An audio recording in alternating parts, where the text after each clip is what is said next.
Welcome back to our news bulletin. Pakistan has rejected India's baseless allegations of infiltration attempts, which New Delhi is using to create a pretext for false flag operation. At a press briefing in Islamabad, the Foreign Office spokesperson said the plight of Valley is further deteriorating due to India's so-called search operations. Aisha Farooqi said India must realize it cannot suppress their indigenous resistance movement through the use of force. She said the plight of Valley further is deteriorating due to India's operations. In occupied Kashmir, Indian forces have martyred top freedom fighter Riaz Neku along with an associate during a coordinated search operation in Pulwama district. The All Parties Hurriyat Conference called for a general strike in the occupied territory today. Authorities also disabled mobile internet services across the valley to forestall large crowds from gathering in the streets to mourn his killing. Earlier, occupation troops martyred 2 Kashmiri youths in the same district. Indian forces have martyred 18 Kashmiris over the past 2 weeks in different parts of the valley. Occupied Kashmir has been reeling under New Delhi's curfew and communications blackout since August last year. Moving on, Pakistan has recorded the highest jump in COVID-19 cases in one day, with over 1,500 infections, taking total to more than 24,000. The Health Ministry said countrywide death toll has surged to 564, with 38 fatalities reported since yesterday. The ministry said nearly 6,500 patients of coronavirus have recovered so far. It said the province of Punjab leads in the number of cases with over 9,000 infections. The ministry said nearly 245,000 tests have been conducted countrywide, while over 12,000 conducted since yesterday. Meanwhile, the National Coordination Committee will discuss today the reopening of business and educational institutions from June 1st. Nearly 2,000 more people have died from the coronavirus in the US as the country's death toll exceeds 73,000. Globally, the number of deaths from the virus has exceeded 263,000, with over 3.7 million people infected. More in this report. Across the United States, governors are rolling out a patchwork of constantly evolving plans to relax social distancing restrictions. But officials in Washington are expressing concern over reports of people organizing COVID-19 parties to intentionally spread the virus. In a reversal of its earlier position, U.S. President Donald Trump said the emergency task force handling the outbreak will continue its work indefinitely. New York Governor Andrew Cuomo said that the states that are reopening their economies despite rising infection rates are making a mistake. It's not a question of do we reopen, it's a question of how we reopen. That's really the question that we have to grapple with and that we're dealing with in New York. Our position in New York is the answer to the question, how do we reopen, is by following facts and data as opposed to emotion and politics.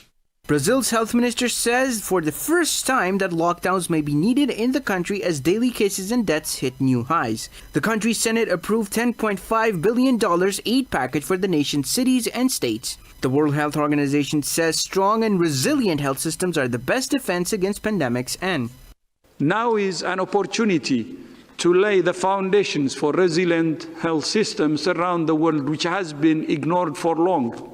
If we learn anything from COVID-19, it must be that investing in health now will save lives later.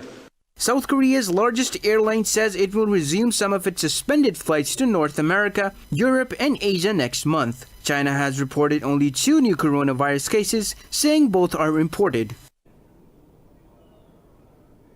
U.S. Special Envoy Zalmay Khalilzad and the Taliban have discussed the implementation of the Doha peace deal in Qatar.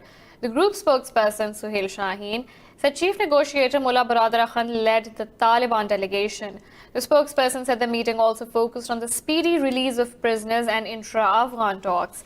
In a statement, the U.S. State Department said Khalilzad will also visit Pakistan and India to discuss the Afghan peace process with top officials. It said Khalilzad will seek support for an immediate reduction in violence and an accelerated timeline for the start of the intra-Afghan talks. Meanwhile, the Afghan government said it has released 83 more Taliban prisoners in the past 2 days. National Security Council said 31 prisoners were released yesterday, while 52 others from Pule Charkhi prison on Tuesday. China says it opposes American and some other countries' attempts of politicizing the coronavirus pandemic to attack Beijing. Responding to U.S. President Donald Trump's statements, the Chinese Foreign Ministry said Washington's enemy is the virus, not Beijing. Earlier, Trump blamed China for the virus spread, saying it has hit the U.S. harder than the Pearl Harbor bombing in World War II and the 9/11 attacks. The deepening rift between Washington and Beijing was further underscored as Secretary of State Mike Pompeo renewed his rhetoric against China. Pompeo said there is enormous evidence that the coronavirus hatched in a Chinese laboratory, even while acknowledging there is still uncertainty about its origins. However, China asked the U.S. to stop spreading false information about COVID-19. The claims that China is concealing the epidemic situation, delaying notification to the world, and making benefits from the outbreak are sheer nonsense, which are scotched by facts. We want to urge the US side once again to stop spreading false information, stop misleading the international community, take a good look at its domestic problems, and try to find out ways to control the pandemic in its country as soon as possible, rather than continue playing the blame game. Meanwhile, the Chinese Foreign Ministry said it supports World Health Organization's efforts to investigate the origin of the COVID-19 pandemic. Now, in another news, U.S. President Donald Trump has vetoed the congressional resolution seeking to limit his war powers against Iran. The House of Representatives passed the resolution in an attempt to stop Trump from further military action against Tehran. In a statement, President Trump called the resolution very insulting. He said it was introduced by the Democrats to win the presidential election by dividing the Republican Party. The president said the resolution is unnecessary because it rests upon a faulty premise. He said the legislation is dangerous as it can hinder the president's ability to protect U.S. forces, allies, and partners. The president said his administration has taken strong actions within the statutory authority to keep America safe.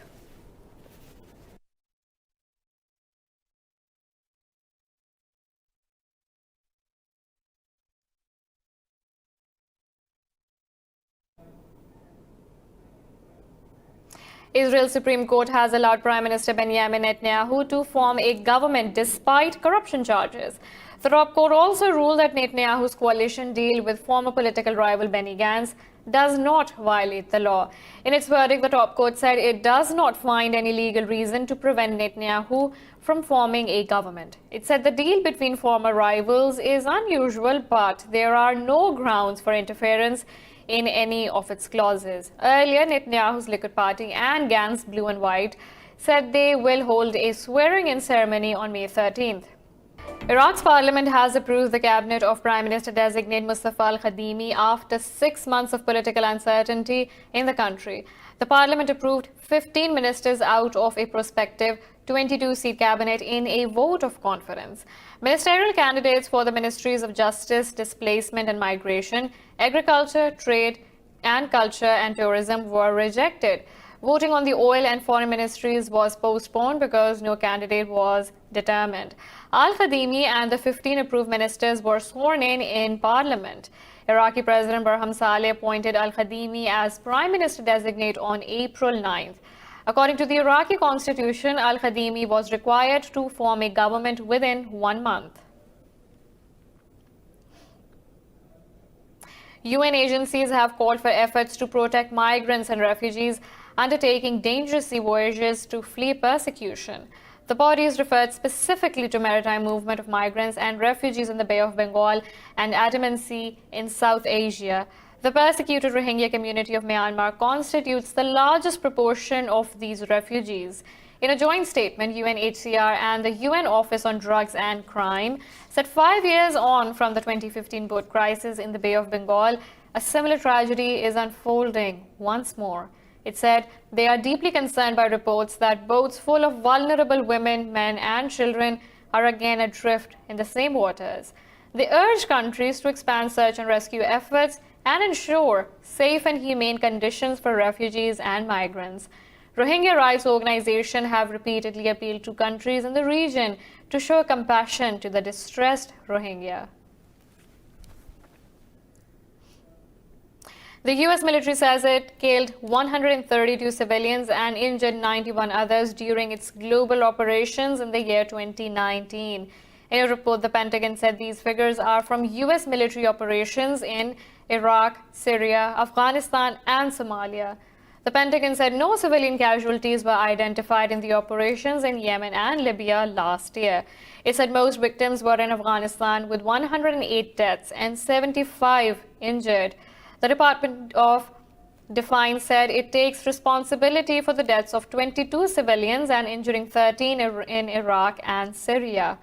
Multiple NGOs regularly publish far higher death tolls of American strikes in war zones. Venezuela's government has broadcast a video of a U.S. citizen confessing to plotting to overthrow President Nicolas Maduro. U.S. citizens Luke Denman and Aaron Berry are among the 13 people persecuted and arrested after an alleged armed incursion was foiled over the weekend.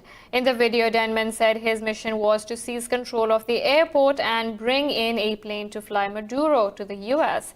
Denman said he and Berry were contracted by a U.S. military veteran who leads a Florida-based Silvercorp firm to carry out the operation.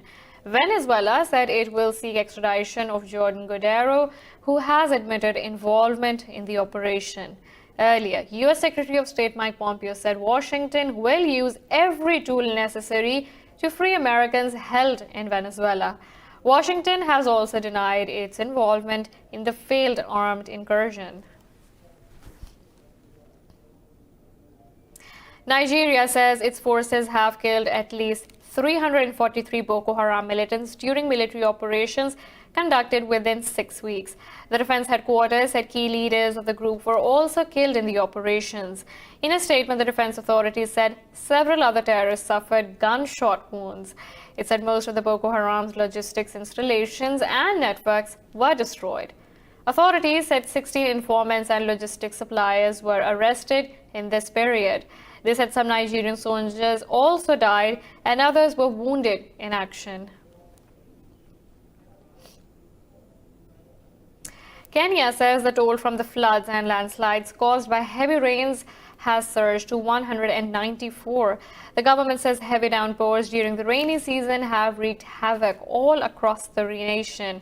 The government said flash floods, landslides, and sinkholes have left thousands displaced, livestock dead, and crops destroyed. It said all floods-affected persons in various camps will be issued with face masks, while clean water will be provided through water browsers. Official figures indicate that this year's floods are the worst Kenya has witnessed in years.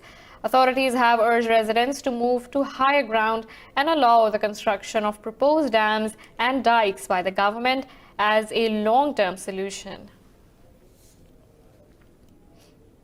In India, 9 people have died while over 5,000 people fell sick after toxic gas leaked from a chemical plant in the southeastern state of Andhra Pradesh. The officials said residents of Visakhapatnam reported breathing difficulties. Local officials said styrene gas leaked from the plant during the early morning hours when people in the area were asleep. The administration said hundreds of people have inhaled it and fell unconscious. It said 1,500 people have been evacuated, mostly from a neighboring village. The authorities asked citizens in the area not to come out of houses for the sake of their safety. They said areas within an approximately 3-kilometer radius of the plant are vulnerable to the leaked gas.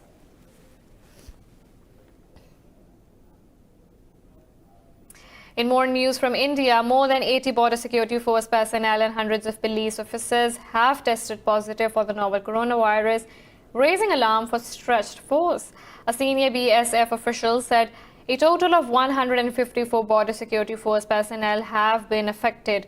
A senior BSF official said the cases were reported from units in Delhi, Jodhpur, Kolkata, and Ambassa in Tripura.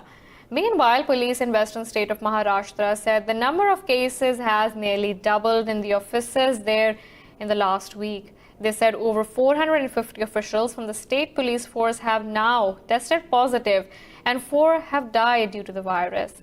India has reported 1,783 deaths and 52,952 coronavirus infections across the country so far. In the UK, Prime Minister Boris Johnson will review the COVID-19 lockdown with his cabinet today after suggesting some rules can be eased from Monday. By law, the government must review restrictions every 3 weeks, and the latest deadline ends today.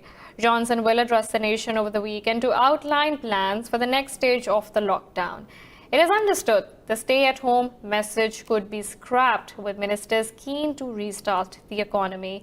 But Johnson has also said the government has to be sure any changes to the restrictions are backed by data.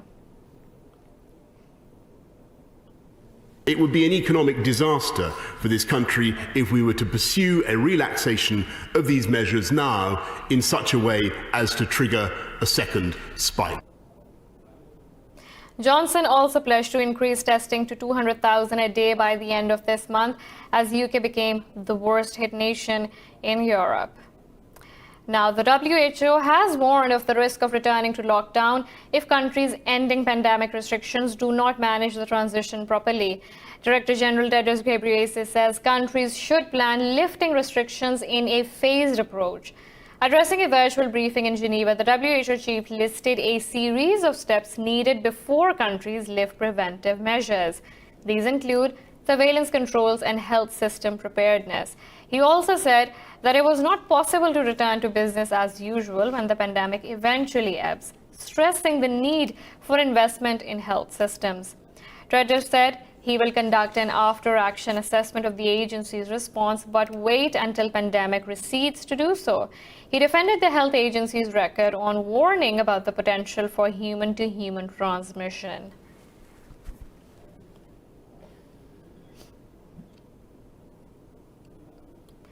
Facebook has a new content oversight board with the power to overturn content-related decisions taken by the company and CEO Mark Zuckerberg. The formation of the board is being seen as a response to the social media giant's poor handling of problematic content. Further details in this report. The 20-member board comprises a mix of constitutional law experts, journalists, and human rights advocates, as well as former Danish Prime Minister Helle Thorning-Schmidt and Pakistani digital rights activist Nighat Dad. The social network's vice president of global affairs, Nick Clegg, says despite these credentials, the board would have to earn its credibility over time. I think the people are an essential ingredient in this, but I suspect in the long run, the credibility and worth and legitimacy of this oversight board will only really be established as and when it starts hearing cases and people see how it is arriving at wise and difficult judgments on very tricky content issues. Facebook has pledged $130 million to fund the board's activities for the next 6 years. It will make public, binding decisions on a small slice of controversial cases where users have exhausted Facebook's usual appeals process. The board can also make policy recommendations to Facebook based on case decisions, to which the company will publicly respond. Of course, the board will be entirely free to look at the issues that it wants to look at, brought to it by users or indeed by Facebook. As I explained, if the board then wants to make a pronouncement which goes beyond a specific adjudication on a specific piece of content, but the board also wants to make a wider pronouncement and say, look, Facebook, we think you're just drawing the line in the wrong place between free expression and content that is removed and sanctioned. Facebook Global Affairs Vice President Nick Clegg says the board is likely to start adjudicating cases by the time of the coming U.S. election. When reporting its most recent quarterly results, the social media giant said around 3 billion users interacted with at least one of its apps each month in the quarter. Astronomers have spotted closest black hole to Earth ever discovered and are surprised about its living arrangements. Researchers say the black hole is residing harmoniously with two stars in a remarkable celestial marriage that may end in a breakup. Chile-based European Southern Observatory astronomer Thomas Revenius said formation of a black hole is a violent process. He said most models would not have predicted a triple system could survive that, but rather would fly apart. Researchers said black hole is over 4 times the mass of the Sun and gravitationally bounded to 2 stars. They said so-called triple system is roughly 1,000 light years from Earth. This triple system, called HR 6819, can be seen from Earth's southern hemisphere with naked eye in the constellation Telescopium. We're taking a short break, but stay tuned for more news.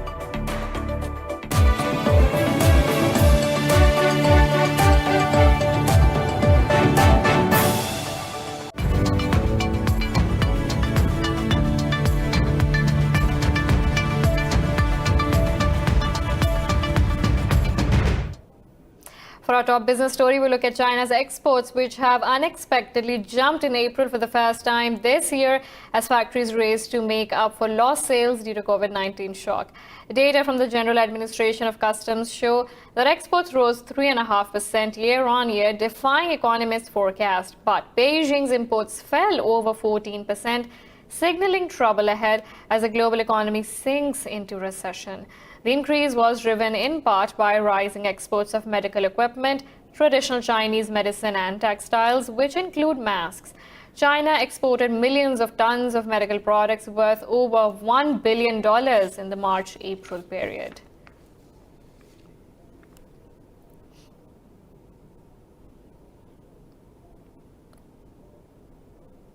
European stock markets are trading higher over fresh hopes that easing of lockdown measures will revive economic activity. Frankfurt's DAX is trading 0.75% higher as e-commerce company Zalando saw its stocks jump over 11.5%. CAC 40 in Paris has gained over 0.5%. London's FTSE 100 up, Nikkei 225 closed fractionally higher. Meanwhile, international benchmark Brent crude oil price has gained over 1%.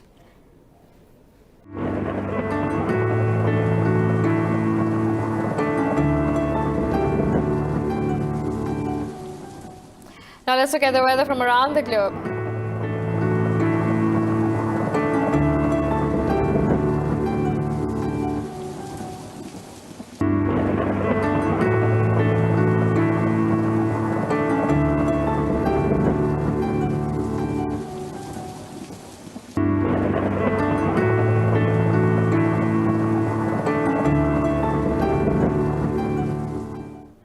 This is all for now. For the latest updates, you can follow us on social media at indus.news.